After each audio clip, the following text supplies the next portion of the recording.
السلام عليكم متابعي قناة هل تعلم دي زاد. زبير بالحر هو ممثل جزائري مواليد وهران، شارك في كوميديا فن سنة 2012 ثم في عرب كاستينج لفوز اللقب.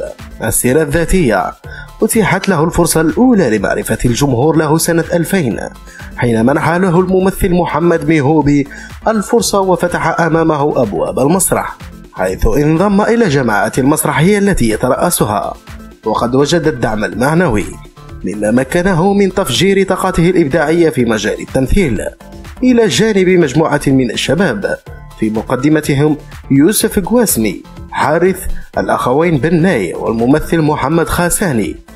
فكانت بالنسبة له فرصة ثمينة أكسبته وعلمته الكثير، وكل هذه العوامل ساهمت بشكل كبير في بلورة طاقته الفنية.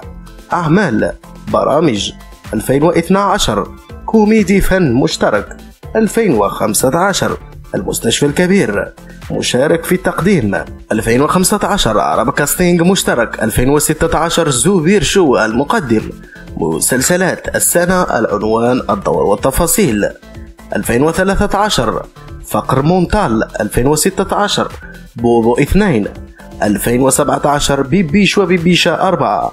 متابعي قناة هل تعلم دي زاد، لا تنسوا الاشتراك في قناتنا، لا تنسوا تفعيل الجرس كي يصلكم الجديد كل يوم. إلى اللقاء.